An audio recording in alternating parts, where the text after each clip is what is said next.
खबर उत्तर प्रदेश के संभल से है, जहां 1978 के दंगा पीड़ित परिवारों को पुनर्वास को लेकर प्रशासन ने बड़ा कदम उठाया। इसे खाली कराई गई अवैध कब्रिस्तान की जमीन पर अब दंगा पीड़ितों को ही बसाया जा रहा है और इसी क्रम में गुरुवार को पहली बार जमीन का पट्टा भी सौंपा गया। दरअसल जिले के कोतवाली क्षेत्र के आलम सराय देहात गांव में स्थित टीले वाली मस्जिद के पास के लगभग 3 बीघा सरकारी जमीन को पहले अवैध कब्जे से मुक्त कराया गया था। इसी जमीन पर अब दंगा पीड़ित परिवार के लिए आवासीय योजना लागू की गई।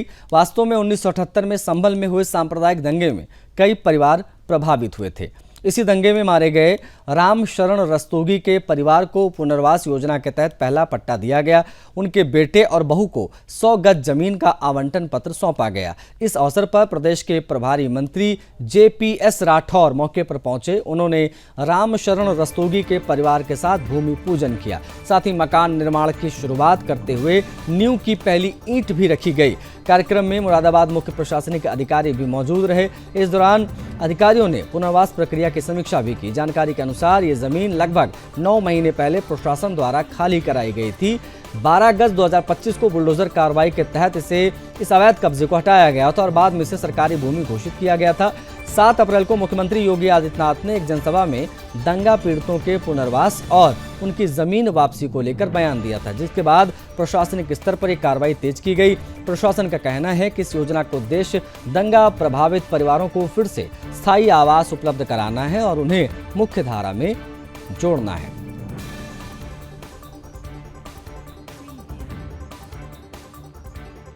40 वर्षों का संघर्ष एक ऐसा संघर्ष है जिसे शब्दों में बयां करना बहुत मुश्किल है। सन 1978 को 29 मार्च को मेरे दादाजी दुकान पर बैठे हुए थे। दंगाइयों की भीड़ आती है, दुकान में लूटपाट कर दी है और लूटपाट करने के बाद में जिसका विरोध मेरे दादाजी ने किया तो उन्हें चाकू से गोद दिया और पोस्टमार्टम की रिपोर्ट में भी 109 चाकू पाए गए। उनके सबके साथ में इतनी दुर्दशा करी कि दुकान के बड़े बड़े तराजू और पल्ले जो हुआ करते थे उनसे बांधकर, तराजू बाटों से बांधकर दुकान के सामने वाले कुएं में फेंक दिया था। उसके बाद में मेरे पिताजी ने एक मुकदमा संख्या दर्ज कराई थी, जिसकी मुकदमा संख्या 136/78 IPC 302 201 में मुकदमा पंजीकृत हुआ। उस समय वर्तमान में सरकार जितनी भी थी, यहाँ तक कि उत्तर प्रदेश में उस समय राम नरेश यादव जी मुख्यमंत्री हुआ करते थे और केंद्र में मुरारी देसाई जी हुआ करते थे, नेता विपक्ष इंदिरा गांधी जी हुआ करते थे। ये सभी ने हमें आश्वासन दिया, लेकिन ये फाइल धूल खाती रही। लेकिन आपकी माननीय योगी जी सरकार का मैं तहे दिल से धन्यवाद करूंगा, जिन्होंने इसका संज्ञान में लिया और उन्होंने इतनी जघन्य हत्या होने के बाद में भी हमारे सिर पर छत नहीं थी जिसका उन्हें संज्ञान हुआ और उन्होंने आज हमें यहाँ पर 100 वर्ग मीटर की भूमि आवंटन की। उसके लिए मैं माननीय योगी जी का और संभल के सभी शासन प्रशासन का और सभी समस्त BJP के जितने भी पदाधिकारी। तो संभल में दंगा पीड़ितों के इस पुनर्वास पर बेहतर जानकारी के साथ रामपाल हमारे संवाददाता सीधा कनेक्ट हो रहे हैं संभल से। रामपाल, क्या अपडेट्स हैं, जरा बताइएगा। संभल में दंगा पीड़ितों के पुनर्वास कार्यक्रम से संबंधित क्या जानकारियां हैं इस समय की?